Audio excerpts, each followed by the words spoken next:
students, today we have to talk about class 5 students of the chapter number 13 need and wants। हम लोगों का जो chapter number 13 चल रहा था नीड एंड वांट्स, उसको हम लोग थोड़ा आगे देखने का प्रयास करेंगे और इस चैप्टर को आज कंप्लीट करेंगे। चलिए आज हम लोग थोड़ा सा बात करते हैं नीड एंड वांट्स के बारे में।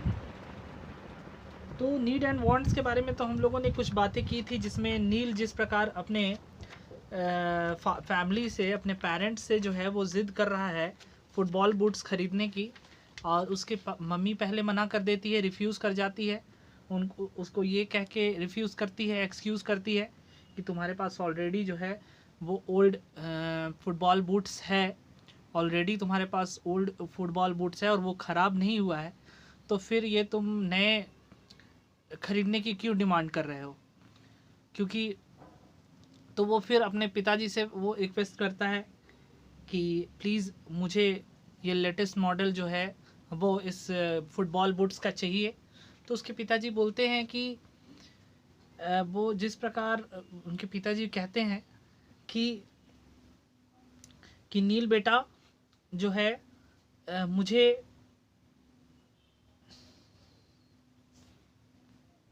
मुझे हमेशा नीड और वांट की फिक्र होती है। वांट क्या चीज़ें होती हैं और नीड क्या चीज़ें होती हैं, वो ही एक्सप्लेनेशन उनको बताता है। वांट का मतलब बताया उन्होंने अपने बेटे को, नील को, कि वांट वो चीज़ें होती हैं जिसके बिना हम लोग अर्थ पे सरवाइव नहीं कर सकते हैं, जो अगर नहीं मिले तो उसके बिना हम लोग सरवाइव कर सकते हैं, वांट। लेकिन नीड क्या है? नीड वैसी चीज़ें हैं जो अगर हमें नहीं मिले तो हम उसके बिना अर्थ पे सरवाइव नहीं कर सकते हैं, जैसे air, water, air and sunlight. ये सारी चीज़ें जो हैं वो एक ऐसी चीज़ें हैं, और भोजन, फूड, जिसके बिना हम लोग अर्थ पे सरवाइव नहीं कर सकते। तो ये हमारे लिए नीड है। तो आइए बच्चों, हम लोग एक चार्ट तैयार किए हैं जिस प्रकार नील के पिता किस प्रकार जो है अपने घर के महीने का एक नीड और वांट को तैयार करते हैं।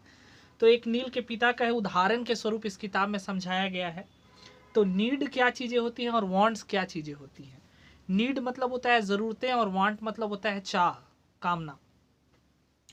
तो नीड का एक लिस्ट अगर हम सुनाएं तो पढ़ के आपको समझ में आएगा।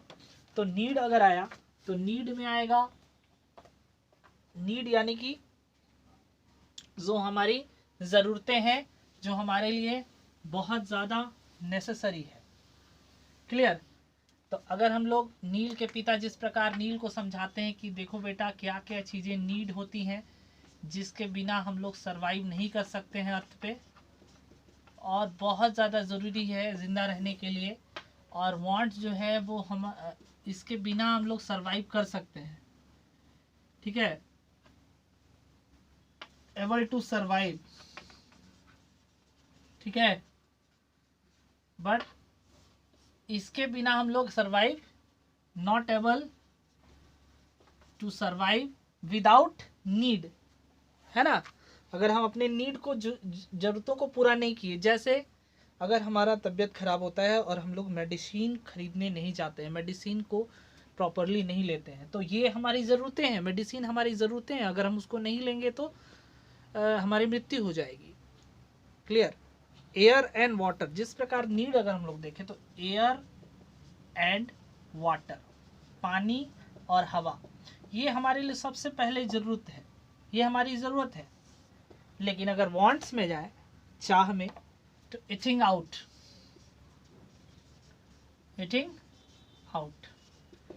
मतलब घर से बाहर खाने जाना, ये कोई जो है वो वांट है, वो हमारा घर में भी खाना बना के खा सकते हैं। फैंसी क्लोथ्स अगर हम लोग देखें तो फैंसी क्लोथ्स ये हमारा वांट्स है भाई, ये हम लोगों का वांट्स है, ये नीड नहीं है।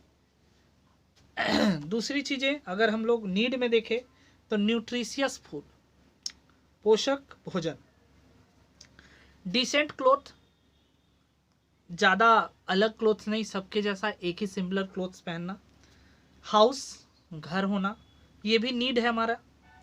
मेडिकल केयर, दवा लेना, जैसे हॉस्पिटल, डॉक्टर्स का मेडिसिन्स लेना। बेसिक यूटिलिटीज़, आधारभूत आवश्यकताएं, जैसे लाइट यानी रोशनी और फैन यानी पंखा।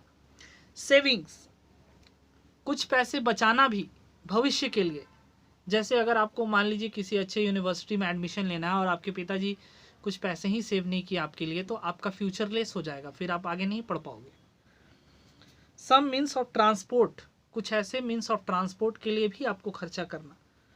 Basic means of communication like telephone के लिए भी आपको मोबाइल रिचार्ज कराने के लिए जो है आपको क्या रखना पड़ेगा, पैसे रखने पड़ेंगे। तो ये सारी चीज़ें आपके नीड्स हैं, और अगर आप ये नीड्स को फुलफिल नहीं कराते हो, तो जब तक आप अपने नीड्स को फुलफिल नहीं कराओगे, आप अर्थ पे सर्वाइव नहीं कर सकते हो।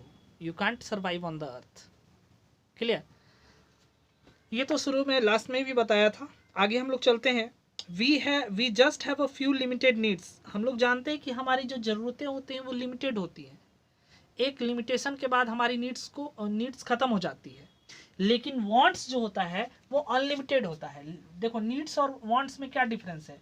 नीड्स जो है वो कहीं ना कहीं लिमिटेड होता है, हमारी ज़रूरतें लिमिटेड होती हैं, लेकिन वांट्स हमारा अनलिमिटेड होता है। यानी कि कभी अगर हम लोग कुछ काम कर रहे हैं, जैसे कि हम लोग अगर दुकान में, मार्केट में, फेयर में गए, फेयर मतलब मेले में गए, तो मेले में कभी हमारे पास हम लोग जाते हैं कुछ और ख़रीदने के लिए और ख़रीद के कुछ और ले आते हैं।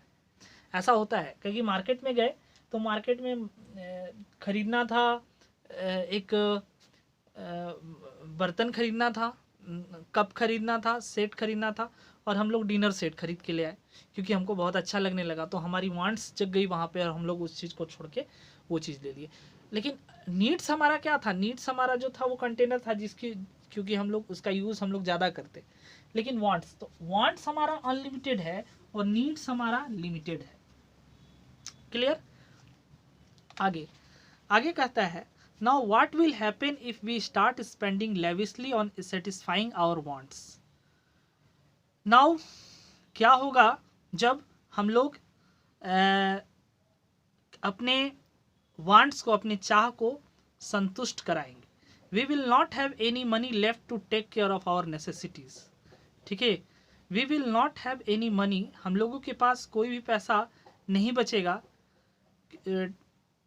To take care of our necessities. मतलब कि कहता है कि अगर हम लोग अंधाधुन खर्चा करने लगे, जैसे मेला में गए तो कुछ खरीदना था, कुछ महंगा खरीद के ले आए, कुछ खरीदना था, कुछ यहाँ इन्वेस्ट कर दिए, यानी कि लेविशली मतलब एक सेटिस्फाइंग, संतुष्टि का अगर हम लोग खर्च नहीं करेंगे एक लिमिट में रख करके, तो फिर आपके पास पैसा नहीं बचेगा, और फिर आपको कोई चीज़ की नेसेसिटीज़ है, अगर घर में कोई बीमार पड़ गया और इसकी दवा करानी है तो आपके पास पैसे नहीं रहेंगे, तो फिर आप परेशानी में पड़ जाओगे। So we need to understand clearly what our needs are and what our wants are. तो क्लियरली हम लोगों को ये बहुत ज़रूरी है समझना कि नीड क्या है और वांट्स क्या है। पहले तो आपको नीड को कंप्लीट करना है, आपकी लिमिटेशन को कंप्लीट करना है, आपकी जितनी ज़रूरतें हैं उसको पूरा कीजिए, और देन आफ्टर फिर आपको जो मन कर रहा है कि ये करने का, वो करने का, जब आपके पास रिमेनिंग बैलेंस बचे तो उसका कुछ पैसा सेविंग मनी फ्यूचर में डाल करके फिर आप उसमें कुछ इन्वेस्ट करिए। तो ये तो आपको करना नहीं है, ये तो आपके पिताजी को करना है, और पिताजी आपको समझा रहे हैं, जैसे नील को उसके पिता यही चीज़ समझा रहे हैं नीड और वांट्स के बारे में, जिस तरह से वो बच्चा जिद कर रहा है। क्योंकि आप भी बहुत सारे पेरेंट्स से जिद करते हो, ये सामान खरीद दो, वो सामान खरीद दो, लेकिन कभी पेरेंट्स के जो है वो इकोनॉमिक स्थिति को देख करके भापोगे तो समझ में आएगा कि नीड क्या होती है और वांट्स क्या होती है, और ये क्लियर हो जाएगा आपके माइंड में, तो कभी आप अपने पेरेंट्स से किसी तरह का रोना नहीं रोगे और ज़िद नहीं करोगे। नील्स मदर रैन हर हैंड, बहुत सारे बच्चे समझते हैं, हमको मालूम है, क्लास 5 के स्टूडेंट बहुत होशियार हैं और अपने पेरेंट्स का बात को मानते हैं, और उनके नीड्स को, नीड ही उनकी बहुत, नीड को ही अपने मांगते हैं, वांट्स नहीं मांगते हैं, मुझे मालूम है। Niels mother her hand gently over his head and said, within a family and within a community, it is selfish and greedy to try and satisfy our wants without ensuring that everyone's else needs are met. कहता है कि कभी कभी होता है कि हम लोग अपनी ज़रूरतों को मार देते हैं और वांट अपने चाह को पूरा करने में लग जाते हैं। ये गलत है। जिस प्रकार हमारी ज़रूरतें हैं कि हम अच्छी शिक्षा लें पहले, तब हम, बहुत सारे बच्चे क्या करते हैं, अपने पिता से बोलते हैं कि मुझे बाइक खरीद दीजिए, मुझे स्कूटी खरीद दीजिए। तो सबसे पहला प्राथमिकता ये है कि पहले आप अच्छे एजुकेशन, अच्छे यूनिवर्सिटी में, अच्छे कॉलेज में एडमिशन कराओ, वहाँ से अच्छे पढ़ाई करो, अच्छे डिग्री प्राप्त करो, फिर जॉब लो, उसके बाद फिर तुम अपने आप से खरीद सकते हो। अगर तुम स्कूटी पापा से इन्वेस्ट करवा के पैसा ले लिए, उस स्कूटी का क्या माने मतलब रह जाएगा जब आप यूनिवर्सिटी में आपको एडमिशन लेना है और उसके लिए पापा के पास पैसे ही नहीं बचा, क्योंकि आप तो फालतू का इन्वेस्ट करा दिए स्कूटी खरीद करवा के। तो आपका एडमिशन कहाँ से हो पाएगा? पापा कहाँ से पैसा ला करके आपको एडमिशन कराएंगे अच्छे कॉलेजेस में, अच्छे स्कूल में? तो ये बहुत ज़्यादा ज़रूरी है समझना। मैं जो बता रहा हूँ वो समझिए। So now think, do you need the football boots और do you want them? The money you should spend on the boots can go towards more important expenses. कहता है तो हमें सोचना चाहिए कि जो फुटबॉल जो बूट है, जूता, वो वांट है श्योर रूप से, क्योंकि इससे फालतू का क्या होगा, एक्सपेंस होगा, खर्च होगा। Neil said quietly and thought about what his parents had just told him. Neil उसके बाद फिर बैठ करके सोचता है कि उसके पेरेंट्स हमें क्या समझा के गए। आउटसाइड हिज विंडो, वह खिड़की के बाहर देखता है। Two small boys were playing with an football, old footballs. दो बच्चे, वो देखता है खिड़की के बाहर, नील देखता है जब उसके पेरेंट्स समझा के जाते हैं उसके बाद, कि दो बच्चे पुराने फुटबॉल से खेल रहे हैं। दे वेयर बेयरफुट, उनके वो जो जूते पहने हुए हैं वो लोग, उनका थोड़ा सा फटा हुआ है जूता, जो फुटबॉल्स खेल रहे हैं जिस फुटबॉल बूट से, लेकिन फिर भी वो खुश हैं, खुशी से खेल रहे हैं football. As he watched them play, he realized something: you do not need expensive things to be happy. He realized something: you do not need expensive things to be happy. जब वो देखता है वो लोगों को खेलते समय, तो वो कहता है कि हमेशा अपने आप को खुश रखने के लिए कोई एक्सपेंसिव चीज़ ही खरीदना नहीं आवश्यक होता है। कोई महंगी चीज़ें ही आपको खुश नहीं कर सकती है, एक साधारण से साधारण चीज़ ही आपको खुशी दे सकती है। He would play wearing the boots he had and he would play very well. उसके बाद उसके नील को समझाने के बाद, उसके पेरेंट्स से समझाने के बाद, वो फ़ौरन उस पुराने जूते जो उसके लास्ट टूर्नामेंट में स्कूल में हुआ था, वही जो फुटबॉल बूट्स है, उसको पहन के वो बहुत ही बेहतरीन तरीके से खेलता है।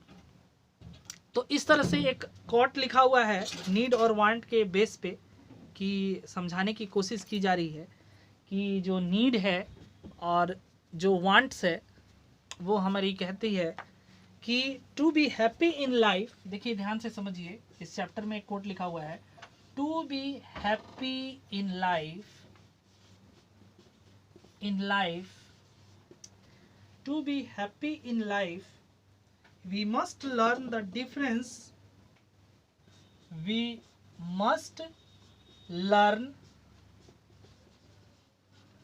the difference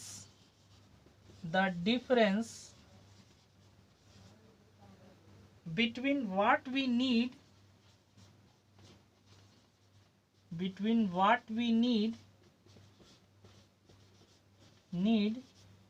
and what we want,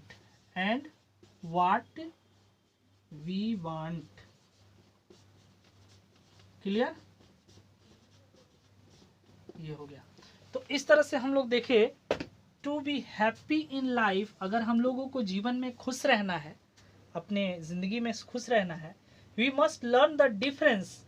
तो हम लोगों को बहुत ज़रूरी है सीखना, आप बस सभी बच्चों के लिए बहुत ज़रूरी है सीखना कि हमारी ज़रूरतें क्या है, हमारे नीड्स क्या हैं और हमारे वांट्स क्या हैं। अभी आपकी सबसे ज़रूरती चीज़ है वो है एजुकेशन, शिक्षा। उसके अलावा आपके लिए कोई भी चीज़ जो है इम्पोर्टेंस नहीं है, कोई भी वांट जरूरी नहीं है। सबसे ज़्यादा ज़रूरी आपकी शिक्षा है। उसके लिए बहुत सारे बच्चे हमको फ़ोन करके बोलते हैं सर हम किताब नहीं खरीदे, बुक नहीं लिए, हमारा नोट कॉपी नहीं खरीदे, हम एग्ज़ाम नहीं दिए, पैसे नहीं थे। तो ये बहुत गलती है। सबसे पहला चीज़ तो आपका एजुकेशन है। अगर यही ले ली, यही छूट गया तो फिर आगे आप वांट्स को कैसे फुलफिल कराओगे? जब अपनी नीड को ही फुलफिल नहीं करा पाए तो नीड ही आपको वांट्स देगी ना। नीड जब तक कंप्लीट नहीं होगा वांट्स नहीं ले पाइएगा। वांट्स लेने से क्या फ़ायदा जब नीड आपको रहने ही नहीं देगी दुनिया में। वांट्स ले लीजिए और फिर नीड्स नहीं लिए तो आप सरवाइव नहीं कर पाओगे। ठीक है, तो सबसे पहले तो शिक्षा है। शिक्षा नहीं करेंगे ग्रहण तो फिर आगे चल के आपको परेशानी होगी, आपको जॉब नहीं मिलेगा और आप अनएम्प्लॉय के इलाके में चले जाइएगा। तो इस तरह से ये चैप्टर आपका कंप्लीट हुआ। मैंने क्वेश्चन आंसर आपका ये पूरी तरह से कंप्लीट करवा दिया है। और कंजर्वेशन ऑफ आवर इन्वायरमेंट हमारा जो है चैप्टर नंबर 14 चलेगा। उसके बाद चैप्टर नंबर 15, ये 14-15 दोनों ज्योग्राफी से रिलेटेड है। और उसके बाद फिर हम लोग सिविक्स में चलेंगे। तो 14 और 15 जो है वो हम कोशिश करेंगे कि आपका जो है अगले वीक में कंप्लीट कराए, ताकि ज़्यादा समझ में आए आपको, है ना, और अच्छे से और समझ पाए। ये बहुत ज़रूरी है आपके लिए, है ना, कि आप नीड और वांट को समझ पाएँ और क्या चल रहा है, क्या मैंने समझाया नीड एंड वांट्स के बारे में, कुछ बच्चे क्लियरली समझ पा रहे हैं या नहीं, इसका रिस्पांस जो है वही बच्चे दे पाएंगे। और बहुत सारे बच्चे हैं जो मेरे वीडियोस को देखते हैं। ऐसी बात नहीं है कि वो हमारे बच्चे वो वीडियोस नहीं देखते हैं, बहुत सारे बच्चे देखते हैं। तो ऐसा करता हूँ स्टूडेंट्स कि आज चैप्टर नंबर 14 का कुछ बात हम कर लेते हैं। चैप्टर नंबर 14 हमारा है कंजर्विंग आवर एनवायरनमेंट। तो चैप्टर नंबर 14 हमारा कहता है कंजर्विंग आवर एनवायरनमेंट। ये चैप्टर नंबर 13 था, वो कंप्लीट हो गया। क्वेश्चन आंसर भी उसका दे दिए हैं। चैप्टर नंबर 14 में चैप्टर नंबर का नाम है कंजर्विंग आवर एनवायरनमेंट। ठीक है, पर्यावरण को बचाना। कैसे पर्यावरण को बचाएंगे? पर्यावरण को बचाना तो बच्चों इन्वायरमेंट को कंजर्व करना, यानी सेविंग या प्रोटेक्टिंग। सेविंग या प्रोटेक्टिंग, यही होगा ना। सेव करें या प्रोटेक्ट करें, किससे? पर्यावरण, है ना। तो पर्यावरण से हम लोग क्या करें, हम अपने पर्यावरण को किस प्रकार बचाएं, है ना। इस चैप्टर में यही बोल रहा है। 2 ओल्ड प्लास्टिक बॉटल्स। देखिए एक प्रैक्टिकल बता रहा है। 2 ओल्ड प्लास्टिक बॉटल लीजिए, ये आपको करना है घर पे। पेंट एंड ब्रश, उसको पेंट कर दीजिए और ब्रश भी ले लीजिए। मिट्टी लीजिए थोड़ा। एनी प्लांट यू लाइक और seed of a plant, it can a money plant, some marigold और इवन मिंट और कोरिएंडर। शायद आप धनिया पत्ता का भी बीज ले सकते हो, मैरीगोल्ड का भी बीज ले सकते हो, जो गेंदा का फूल होता है वो, या आप कोई भी मनी प्लांट का सीड ले सकते हो। Cut each plastic bottle in half. Plastic bottle जो लिए हो उसको आधा काट देंगे और उसमें मिट्टी को भर देंगे। उसको मिट्टी को भरने के बाद थोड़ा सा उसका आधा भाग जो है वो पेंट कर देंगे। उसमें बहुत सारे होल्स करेंगे। Fill the cut bottles with a soil and place the plants carefully in the soil. और उस प्लांट्स को केयरफुली जो है उस मिट्टी में फिक्स करेंगे। Take care of your plants, उसमें पानी हमेशा डालते रहेंगे। सूर्य की रोशनी में कुछ घंटे रखेंगे। आप देखोगे कि बड़ा ही सुंदर तरीके से आपका एक प्रोजेक्ट तैयार हो जाएगा। तो आप लोग सभी बच्चे मुझे ये प्रोजेक्ट का वीडियो सेंड करोगे कि किस प्रकार अपने घर में आप ये प्रोजेक्ट घर पे करते हो, और सभी बच्चे मुझे ये व्हाट्सअप नंबर पे अपना ये फ़ोटो भेजोगे जिसमें एक प्लांट, जिसमें बहुत आप एक मिट्टी, एक बॉटल लेकर के उसको काट करके उसमें पेंट करके और उसमें मिट्टी भर के और उसमें एक पौधे लगाओगे और मुझे वो वीडियो और फोटो सेंड करोगे मेरे, ठीक है।